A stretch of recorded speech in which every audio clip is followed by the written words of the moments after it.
Doctor प्रसाद।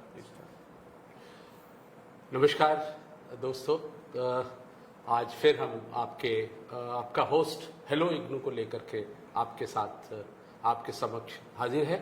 और hello IGNOU का main मकसद यह है कि किस तरीके से इग्नू आपकी हर समस्या, हर ज़रूरतें, हर तरह की जो जानकारी है उसमें आपकी साथ हमेशा कदम दर कदम मिला करके आगे बढ़ता रहे।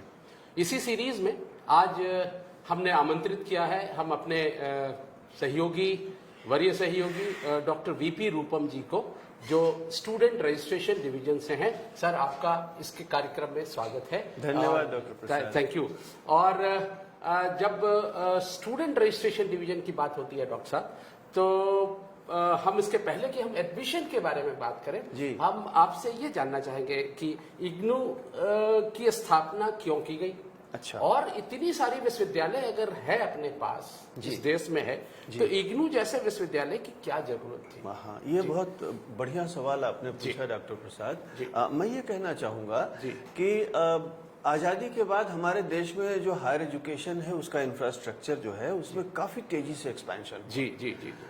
लेकिन इसके बावजूद हमारे यहाँ जो ग्रॉस एनरोलमेंट रेशियो है वो वहाँ तक नहीं पहुँच पाया जहाँ तक कि हमें पहुँचना चाहिए था। जी। दूसरा, एक और समस्या हमारे सामने आई कि दूर दराज के क्षेत्रों में जहाँ की उच्च शिक्षा की सुविधाएं उपलब्ध नहीं थी, वहाँ के लोग इससे वंचित रह जाते थे। जी। इसके अलावा एक और बड़ा वर्ग है जो कि किसी न किसी कारण से जॉब में पहले आ जाता है, अपनी उच्च शिक्षा पूरी नहीं कर पाता है, उनके मन में ये रहता है कि अपनी शिक्षा पूरी करें, तो उनको ये अवसर कैसे दिया। इसके अलावा बहुत सारे ऐसे सेगमेंट्स हैं सोसाइटी के, हाउसवाइफ्स हैं या दूर दराज क्षेत्रों में काम करने वाले लोग हैं जो कि एक्सेस नहीं कर पाते हमारे फॉर्मल सिस्टम को। वो अपनी नौकरी छोड़ के जो है वो साल, 2 साल, 3 साल कॉलेज में नहीं बिता सकते। तो ऐसी सारी जरूरतों को पूरा करने के लिए राष्ट्रीय स्तर पर एक मुक्त विश्वविद्यालय की कल्पना की गई, जिसके माध्यम से कि हम हर उस आदमी तक उच्च शिक्षा का अवसर पहुंचा सके जो कि इस अवसर को पाना चाहता है। तो इसके लिए इसके जो एडमिशन के नियम है वो भी लचीले बनाए गए। इसमें बहुत सारी फ्लेक्सिबिलिटीज हैं, जैसे कोई अपर एज लिमिट नहीं है। आप यदि किसी कॉलेज या यूनिवर्सिटी के क्लासरूम में जाएं तो आप वहां देखेंगे कि जितने विद्यार्थी हैं सब करीब एक ही एज ग्रुप के होते हैं, 18 से 23 साल। सही कह रहे हैं। लेकिन हमारे यहाँ ऐसा कुछ भी नहीं है। आपको एक साथ जो है 18 साल का विद्यार्थी और 58 साल का विद्यार्थी आपको हमारी एक ही काउंसलिंग सेशन में मिल जाएगा। तो ये एक खास बात है। तो इस माध्यम से हम बहुत दूर दराज के क्षेत्रों में, लेह लद्दाख में, चाहे वो पोर्ट ब्लेयर हो, चाहे वो लक्षद्वीप हो, हम हर जगह पहुंच पाए हैं और हर जगह शिक्षा का लाभ लोगों को दे पाए हैं।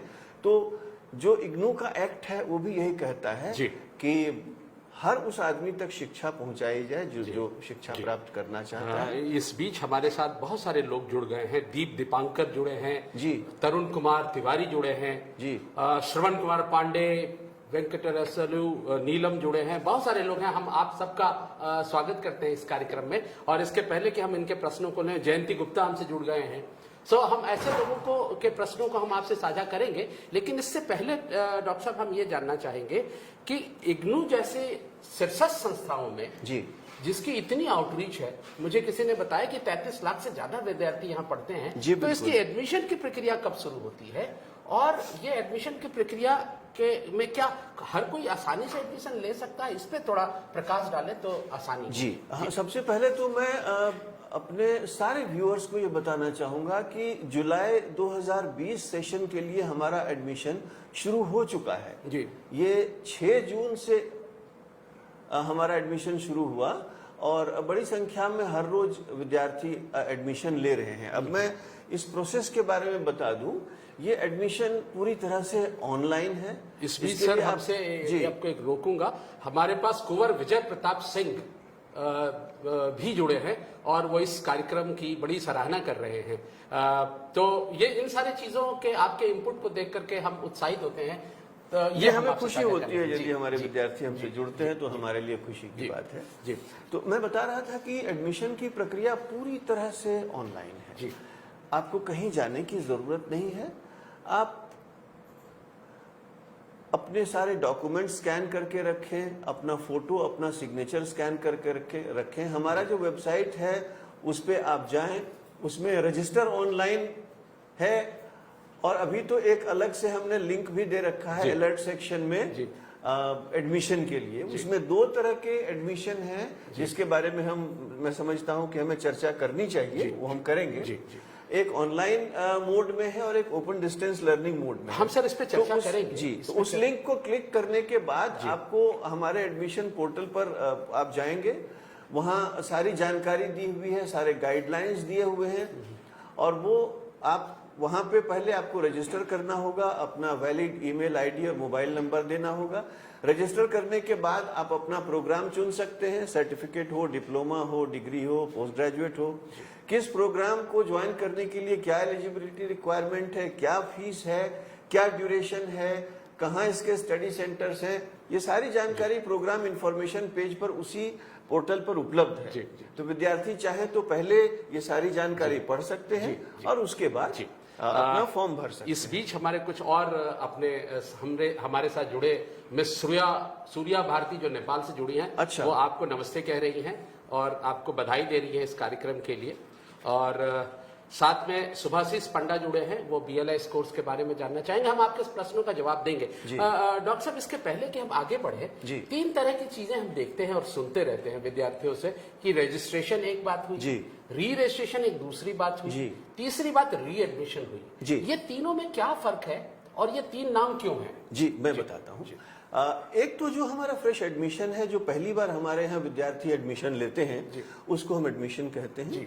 अब जैसे आपने अगर किसी प्रोग्राम में एडमिशन लिया जिसकी ड्यूरेशन 2 या 3 साल है, कोई मास्टर्स डिग्री या बैचलर्स डिग्री प्रोग्राम आप ज्वाइन करते हैं, तो जब आप 1 साल से दूसरे साल में जाते हैं तो आप उसके लिए रजिस्टर करते हैं, क्योंकि हर साल में कोर्स कॉम्बिनेशंस अलग अलग हैं, आपके पास ऑप्शंस हैं, आप क्या स्पेशलाइजेशन लेना चाहते हैं।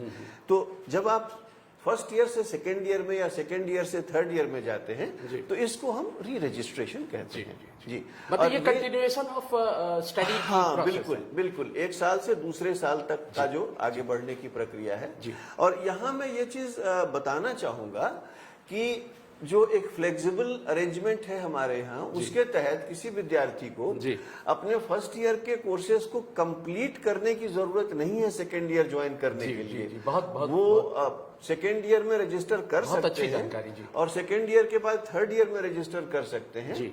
और जो मैक्सिमम ड्यूरेशन है उस प्रोग्राम का, उसके अंदर वो जब उनको सुविधा हो असाइनमेंट जमा कर सकते हैं और अपनी परीक्षा दे सकते हैं। तो री रजिस्ट्रेशन का प्रोसेस भी ऑन है। उसकी लास्ट डेट, हम इसकी लास्ट डेट के बारे में आपसे जस्ट पूछने जा रहे थे कि उसके पहले री एडमिशन क्या है सर? हाँ, री एडमिशन एक एनेबलिंग मैकेनिज्म है हमारे यहाँ। जैसे कि मैं एग्जांपल देता हूँ पोस्ट ग्रेजुएट प्रोग्राम का। हमारे यहाँ अब तक जो मैक्सिमम ड्यूरेशन पोस्ट ग्रेजुएट या डिग्री प्रोग्राम ले लीजिए या बैचलर डिग्री प्रोग्राम, 3 साल मिनिमम ड्यूरेशन है और 6 साल मैक्सिमम ड्यूरेशन है।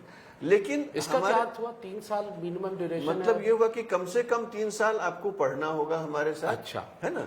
और आप चाहें तो 3 साल से ज्यादा का समय ले सकते हैं, अधिक से अधिक 6 साल ले सकते हैं सारे क्रेडिट्स कंप्लीट करने। इसका मतलब हुआ कि अगर हम 3 साल के कार्यक्रम में एडमिशन लेते हैं और हम 2 साल किसी कारण से अति उत्साह में मैं इस कार्यक्रम को 2 साल में खत्म करना चाहता हूं तो नहीं, ऐसा नहीं कर सकते, क्योंकि ये यूजीसी के भी नियम बने हुए हैं इसमें कि डिग्री प्रोग्राम 3 साल से कम का नहीं हो सकता और आप इसको अधिक से अधिक 6 साल में कंप्लीट कर सकते हैं। लेकिन जैसा मैंने पहले बताया कि हमारे यहाँ जो स्टूडेंट पॉपुलेशन है बहुत ही डाइवर्स है, उनकी अपनी लाइफ एंगेजमेंट्स हैं, सोशल एंगेजमेंट्स हैं, रिस्पॉन्सिबिलिटीज हैं। तो कई बार जो मैक्सिमम ड्यूरेशन है उसमें भी वो पूरा नहीं कर पाते।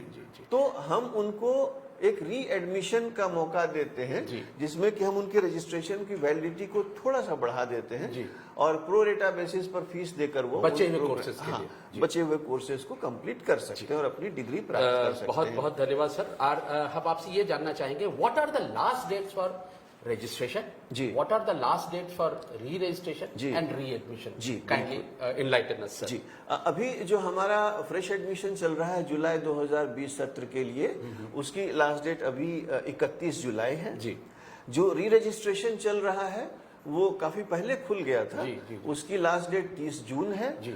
और री एडमिशन जो हमारे पुराने विद्यार्थी हैं जो री एडमिशन के लिए अप्लाई करना चाहते हैं, उनका फॉर्म हमारे स्टूडेंट रजिस्ट्रेशन डिवीजन में 25 तारीख तक पहुंच जाना चाहिए। तो ये हम लोगों ने जब ये कोविड-19 की स्थिति बनी तो सामान्यतः इसकी अंतिम तिथि 30 अप्रैल होती है, लेकिन उनकी कठिनाइयों को ध्यान में रखते हुए हमने इसकी तिथि को बढ़ाया है। आजकल एक बड़ी चर्चा हो रही है कि इग्नू दो तरह से अपने पाठ्यक्रमों को विद्यार्थियों तक ले जा रहा है। एक ऑनलाइन के तरफ भी हम लोग चल पड़े हैं, दूसरा ओडीएल मोड पे चल पड़े हैं। तो इस दोनों में फर्क क्या है? कौन से सारे लोग ओडीएल कर सकते हैं, कौन ऐसे लोग हैं जो ऑनलाइन कर सकते हैं, क्या दोनों के प्रोग्राम भी एक हैं? इन सारे बिंदुओं पे हाँ, ये बड़ा ही महत्वपूर्ण सवाल है डॉक्टर प्रसाद, क्योंकि हमारी वेबसाइट पर अभी 2 लिंक दिख रहे हैं जी। अलर्ट सेक्शन में यदि आप देखें जी, तो एक है link for admission to online programs और एक है link for admission to programs offered through ODL mode. जी। तो मुझे लगता है कि हमें अपने जो व्यूअर्स हैं उनको ये बताना चाहिए कि इन दोनों में फर्क क्या है और उनके लिए क्या बेस्ट है। देखिए, जो प्रोग्राम ओडीएल मोड में अभी ऑफर किए जा रहे हैं उन्हीं में से कुछ प्रोग्राम हम ऑनलाइन मोड में डिलीवर कर रहे हैं। ये पहली बार नहीं है, जनवरी 20 में भी हमने 3 प्रोग्राम्स ऑनलाइन चलाए थे और हमारा अनुभव अच्छा रहा था। तो इस बार ऑनलाइन प्रोग्राम्स की संख्या बढ़ाई गई है, करीब 13-14 प्रोग्राम हैं। तो इन प्रोग्राम्स की डिलीवरी और जो programmes open distance learning mode में चलते हैं उनकी डिलीवरी में फर्क है और ये फर्क जान लेना बहुत जरूरी है हमारे विद्यार्थियों के लिए, ताकि वो सही मीडियम, सही मोड चुन सकें। जी, तो सबसे पहले मैं ऑनलाइन मोड जो है उसके बारे में बताना चाहता हूँ। देखिए, एडमिशन इसका भी ऑनलाइन ही है और ओडीएल मोड के प्रोग्राम्स का भी एडमिशन ऑनलाइन ही लेने का तरीका सिर्फ ऑनलाइन ही। हाँ, दोनों का तरीका एक है। फर्क यहाँ होता है कि मैं दोनों को साथ साथ बताता जाऊंगा ताकि हमारे व्यूअर्स हैं उनको फर्क समझ में आए। ये जो स्टडी मटेरियल हम देते हैं, प्रिंटेड स्टडी मटेरियल, वो ऑनलाइन मोड के जो स्टूडेंट्स हैं उनको हम सिर्फ डिजिटल फॉर्म में देंगे। अच्छा, लेकिन जो ओडीएल मोड के विद्यार्थी हैं उनके पास एक ऑप्शन होता है कि वो चाहे तो प्रिंटेड स्टडी मटेरियल लें और चाहे तो डिजिटल स्टडी मटेरियल लें। और डिजिटल स्टडी मटेरियल के उपयोग को प्रमोट करने के लिए हम थोड़ा सा एक इंसेंटिव देते हैं ऐसे विद्यार्थियों को, ओडीएल के विद्यार्थियों को, कि अगर आप डिजिटल स्टडी मटेरियल चुनते हैं तो हम आपकी प्रोग्राम फी में एक 15% का कंसेशन आपको थोड़ा सा रोकूंगा। मधुश्री मुखर्जी हमसे जुड़ रही हैं और वो हमसे पूछ रही हैं कि एग्जाम कब होंगे। साथ ही साथ सोनल सेठ जुड़े हैं, वो ये कहना चाह रहे हैं कि ऑनलाइन काउंसलिंग क्लासेस जो चल रही है उनमें पासवर्ड की थोड़ी सी समस्या आ रही है। इन 2 चीजों पे हम आपके ध्यान चाहिए। ठीक है, अभी देखिए जून 2020 में जो परीक्षा होने वाली थी वो कोविड-19 के कारण नहीं आयोजित की जा सकी। और जैसा कि आप सब जानते हैं कि किसी भी संस्था में, किसी भी विश्वविद्यालय में ये परीक्षाएं नहीं आयोजित की जा सकी हैं। हम लोग लगातार असेसमेंट कर रहे हैं और ये कोशिश कर रहे हैं कि जल्दी से जल्दी परीक्षाएं आयोजित की जाएं और उसके लिए हम लगातार प्रयासरत हैं। अपने रीजनल सेंटर से, अपने स्टडी सेंटर से संपर्क में हैं और जैसे ही अनुकूल स्थिति बनती है हम एग्जाम्स कंडक्ट कराएंगे।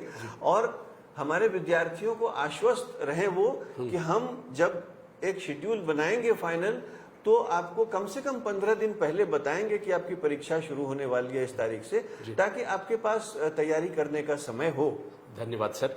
और अभी बात हम कर रहे थे ऑनलाइन और ओडीएल मोड जी, पे। जी। आपने हमें, हमारे दर्शकों को, हमसे जो जुड़े हुए उनको आपने बताया कि दोनों की एडमिशन प्रोसेस एक होगी और दोनों का सिर्फ पढ़ने पढ़ाने का तरीका अलग होगा। मैं स्टडी मटेरियल तक पहुंचा था। स्टडी मटेरियल में ऑनलाइन मोड में जो स्टूडेंट्स ज्वाइन करेंगे उनको सिर्फ डिजिटल फॉर्म में स्टडी मटेरियल मिलेगा जी। और जो ओपन डिस्टेंस लर्निंग मोड में ज्वाइन करेंगे उनके पास ये ऑप्शन रहेगा कि वो चाहे तो प्रिंटेड स्टडी मटेरियल लें या डिजिटल स्टडी मटेरियल लें, और डिजिटल स्टडी मटेरियल चुनने के लिए छोटा सा इंसेंटिव भी है। जी।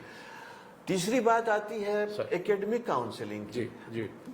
ऑनलाइन मोड में जो विद्यार्थी हमारे ज्वाइन करेंगे उनकी एकेडमिक काउंसलिंग पूरी तरह से ऑनलाइन हो। अच्छा, ये तो नई एक तरह की सोच है। देखिए, अब ऐसा हो रहा है डॉक्टर प्रसाद की अभी जो एक परिस्थिति पूरी दुनिया के सामने बनी है उसमें ऑनलाइन माध्यमों का अधिक से अधिक प्रयोग हो रहा है। जी जी जी। तो मेरे ख्याल से ये एक बहुत ही अच्छा मौका है हमारे विद्यार्थियों के लिए भी कि अपने आप को बिना डिसलोकेट किए वो अपनी पढ़ाई कर सकते। ये खूबसूरती है डिस्टेंस एजुकेशन के अंतर्निहित खूबसूरती में से ये है कि आपको बगैर अपने वर्क प्लेस, अपने कहीं बगैर गए हुए आप अपने घर पे बैठ करके ऑनलाइन जैसी सुविधा अगर मुहैया हो जाए तो और हमारी पढ़ाई लिखाई और दुरुस्त होती है। जी।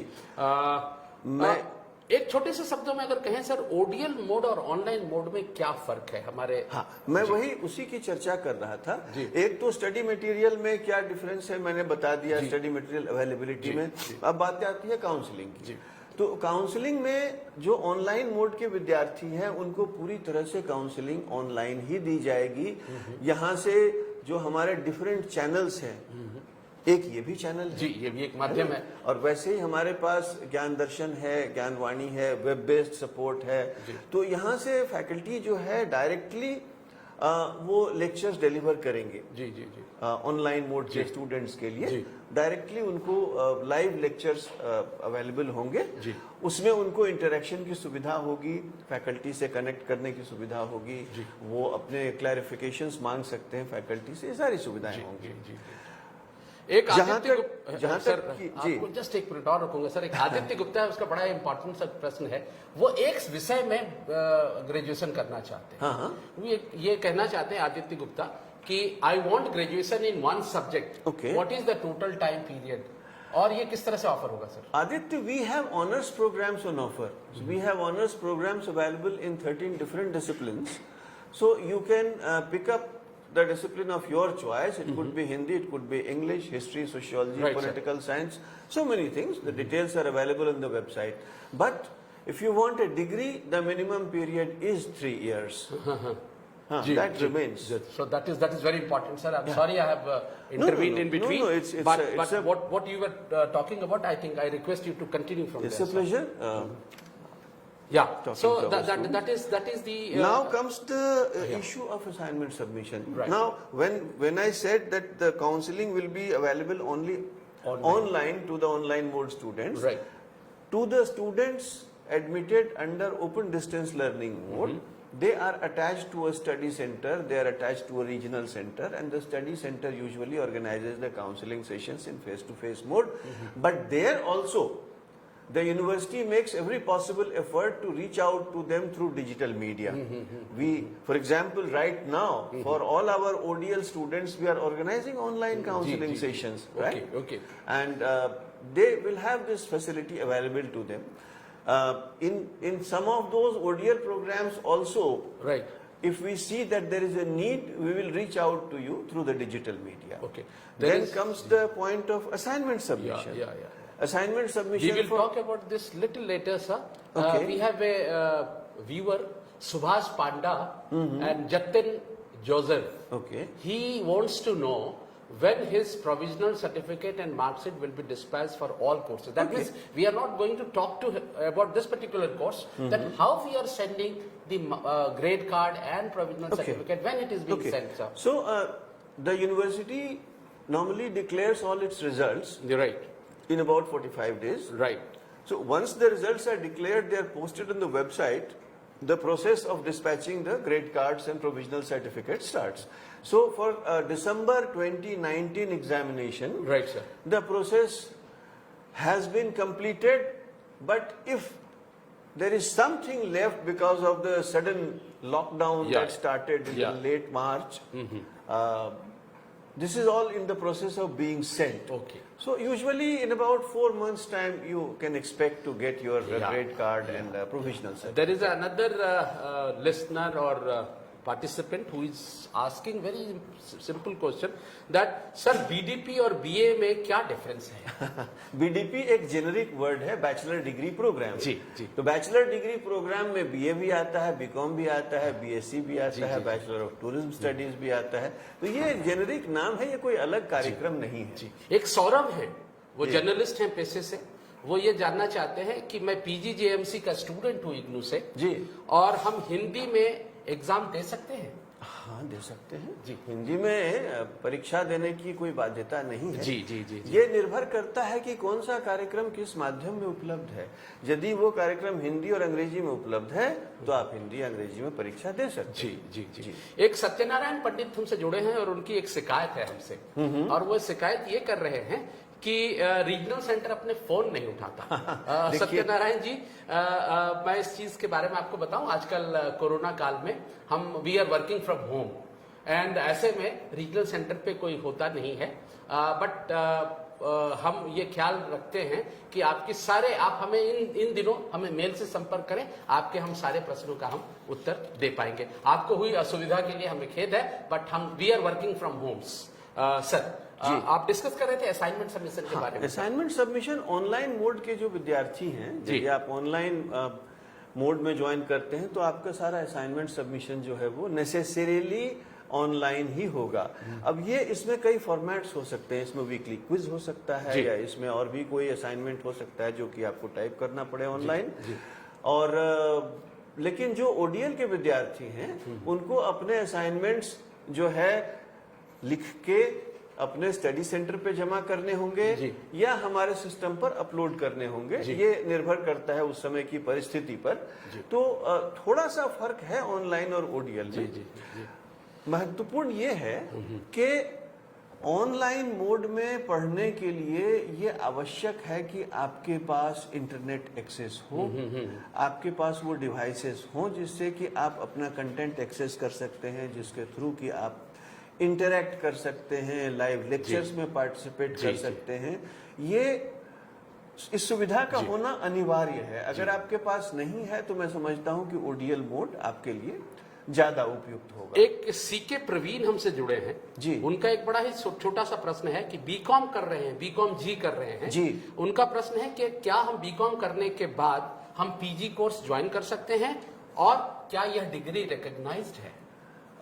डिग्री रिकॉग्निशन के बारे में मैं सिर्फ ये कहना चाहूँगा कि इग्नू जो है भारत सरकार द्वारा बनाया हुआ विश्वविद्यालय है और इसके सारे रिकॉग्निशन की इंफॉर्मेशन हमारे वेबसाइट पर पड़ी है। सारे डिग्रीज डिप्लोमास जो हैं हमारे यूजीसी द्वारा रिकॉग्नाइज्ड है, या जो और भी रेगुलेटरी बॉडीज हैं। बीएड हमारा एनसीटी से रिकॉग्नाइज्ड है, बीएससी नर्सिंग हमारा इंडियन नर्सिंग काउंसिल से रिकॉग्नाइज्ड है।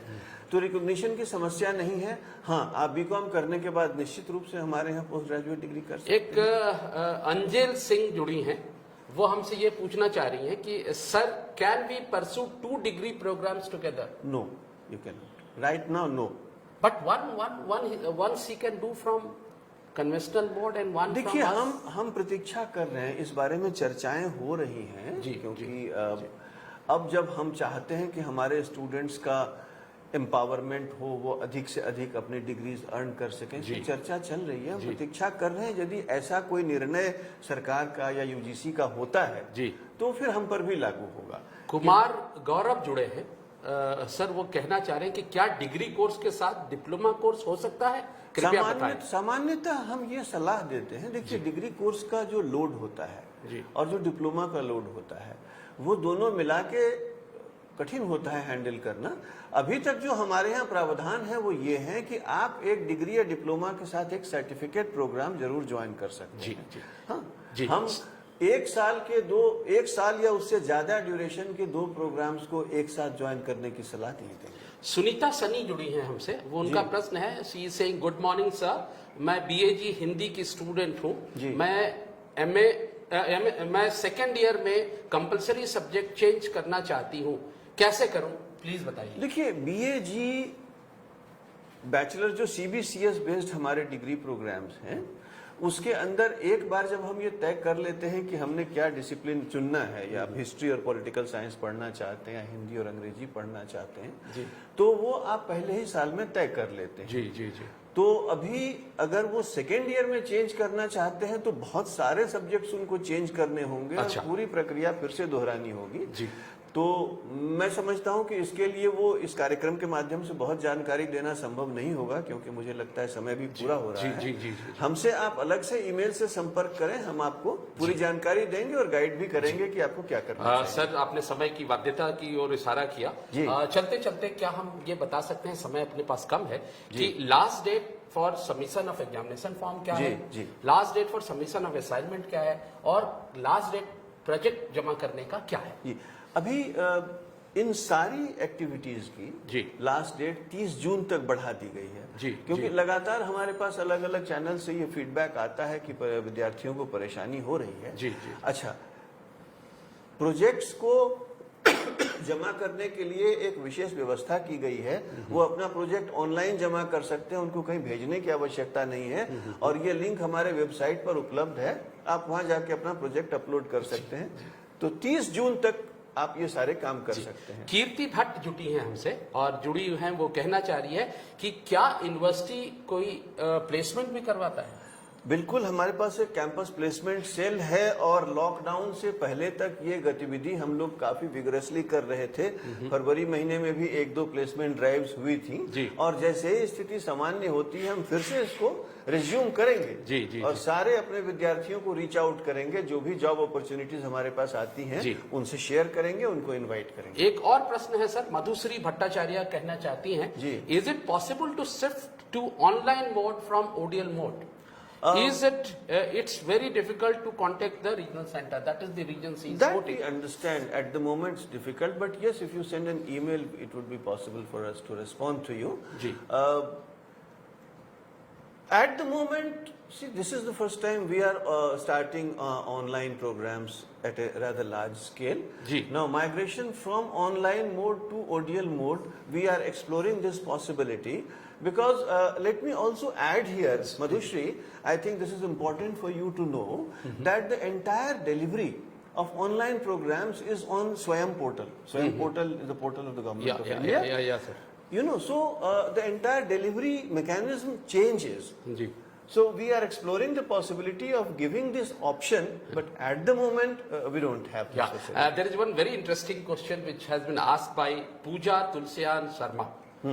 She says, please sir, मैं क्या अपना एग्जाम का कुछ पेपर हिंदी में और कुछ इंग्लिश में दे सकती हूँ? एक ही विषय की परीक्षा में यदि आप दोनों भाषाएं चुनेंगे तो ये इवैल्यूएटर के लिए चैलेंज हो सकता है, मुझे लगता है। है ना? क्योंकि सारे इवैल्यूएटर्स हम उसी तरह से भेजते भी हैं इवैल्यूएटर्स को। यदि आप मान लीजिए ये प्रोग्राम हिंदी और अंग्रेजी दोनों में उपलब्ध है, एक कोर्स की परीक्षा आपने हिंदी माध्यम में लिख ली, दूसरे की आप अंग्रेजी में लिखे, वहां तक ठीक है। लेकिन एक ही आंसर बुक में यदि दोनों भाषाओं का इस्तेमाल करेंगे तो कठिनाई हो सकती है। दिव्या गौतम हमसे जुड़ी है। दिव्या गौतम पूछना चाह रही है कि सर एग्जाम फीस सबमिट नहीं हो पा रहा है। देखिए, एग्जाम पोर्टल हमारा खुला हुआ है। यदि किसी कोर्स में आपको कोई चुनने में कठिनाई हो रही है तो आप जो है हमें मेल भेज सकते हैं, जो स्टूडेंट रजिस्ट्रेशन डिवीजन का ईमेल है registrar.srd@ignu.ac.in। यदि कहीं कोई दिक्कत होगी तो उसको हम रिजॉल्व कर देंगे। आयुषी साजवान जुड़ी है, वो हमसे पूछना चाह रही है कि क्या विश्वविद्यालय में कोई प्लेसमेंट MBA के स्टूडेंट का हुआ है या नहीं हुआ? अभी यहाँ बैठकर ये बताना कठिन होगा, क्योंकि प्लेसमेंट एक लंबा इतिहास रहा है हमारे यहाँ प्लेसमेंट का। और मुझे यकीन है कि बहुत सारे MBA स्टूडेंट्स हमारे प्लेस हुए होंगे। Yes, I put it on record that हमारे यहाँ से जिन लोगों ने भी MBA किया है उनके लिए प्लेसमेंट का ऑर्गेनाइजेशन हम लोगों ने किया है, और एक अच्छी तादाद है वैसे विद्यार्थियों की जिन्होंने MBA करने के बाद उनको जॉब अपॉर्चुनिटी यूनिवर्सिटी के माध्यम से मिल पाई है।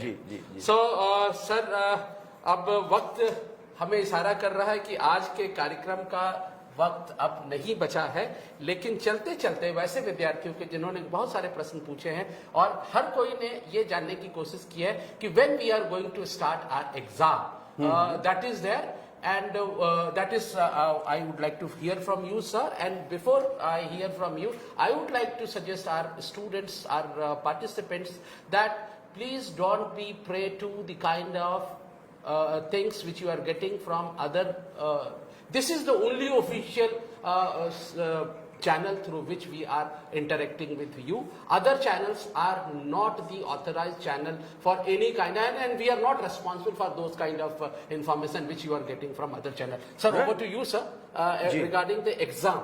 Exam, I think we have answered this question. Once again, sir, there we are are many- trying our best to organize the examinations as early as possible, but the situation has to be conducive. Okay. You know, So- we are in touch with our Yeah. regional centers and study centers, and as soon So- as possible we'll conduct them. So thank you very much, sir, for sparing your time, and I extend my heartfelt thanks to all those who were with us in this FB Live program, and with the promise that we are going to meet you again next week with the similar such concern of the students, our efforts, how we are going to resolve that, and many more. Till such time, please allow us to say goodbye and take care of yourself. Maintain social distancing. Namaskar. Bye-bye.